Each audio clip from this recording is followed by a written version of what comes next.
En numerosas ocasiones en España hemos escuchado los términos de Estado o nación por parte de diferentes figuras públicas, sobre todo figuras políticas.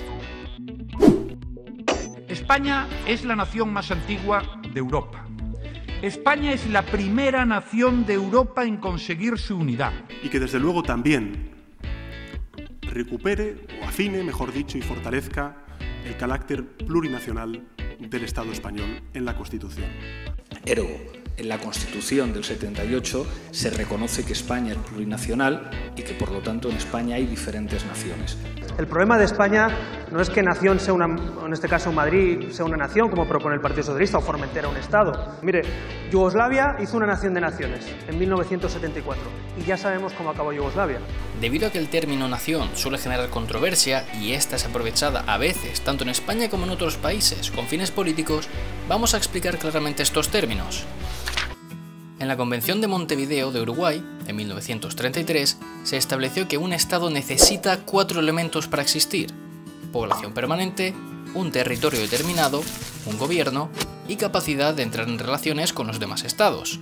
Si faltase alguno de estos elementos, se podría considerar que el Estado es fallido, pero no nos vamos a meter en este concepto ahora.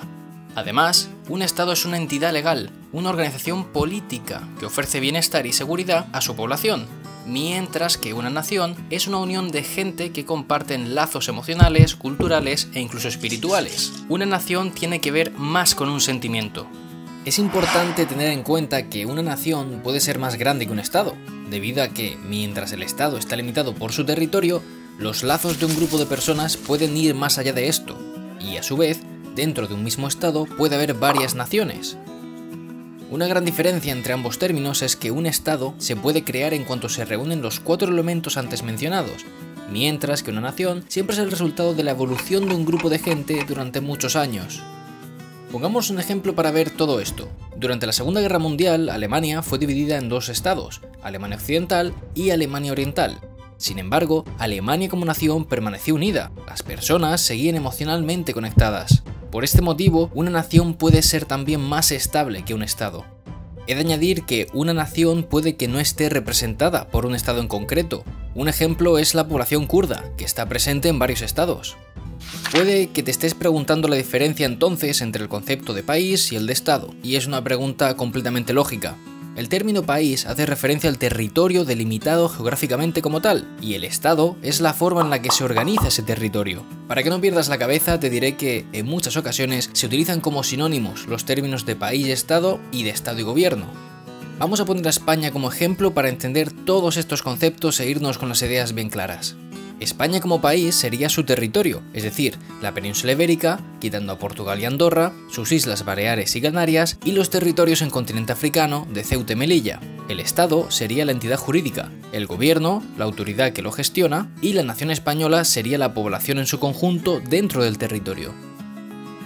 El tema de debate surge debido a que hay voces en España, e incluso películas como 8 apellidos vascos, que alzan la idea de que somos una nación de naciones, ya que en mayor o menor medida en cada comunidad autónoma tenemos nuestras propias fiestas y cultura, y además tenemos a grupos de personas que se consideran primero de su comunidad autónoma antes que del país, y evidentemente también hay voces que negan esta idea. Recordad, como decía antes, que el término de nación hace referencia a un sentimiento, algo muy personal, y que para nada tiene que ser objetivo. Y por este motivo, esto es siempre tema de debate. Sin más, espero haberos aclarado estos conceptos para que veáis las diferencias que hay entre ellos, y cualquier reflexión, opinión que tengáis, me gustaría, además, concretamente en este tema, que lo dejarais en los comentarios, y de manera civilizada, por favor. Que seamos uno del mismo Estado-nación, seguimos siendo humanos del mismo planeta. Además, no quiero irme sin deciros una cosa: la semana que viene voy a estar en Estrasburgo, en Francia, con el Parlamento Europeo, vamos a hacer una serie de actividades allí, y bueno, si queréis seguir el día a día de lo que vaya haciendo, os recomiendo que me sigáis por mi red social de Instagram, la dejo en la descripción y por aquí por la pantalla la pondré, y en caso de que no tengáis cuenta de Instagram, no os preocupéis, porque unas semanas más tarde subiré un vídeo elaborado a YouTube, esa es la idea. Así que podréis ver todo lo que haya hecho tranquilamente. Y nada, ya por último os animo a que os suscribáis al canal si no lo estáis, a que compartáis el vídeo con aquella persona que creáis que le puede interesar. Y nada, dicho esto, un saludo y nos vemos en la próxima.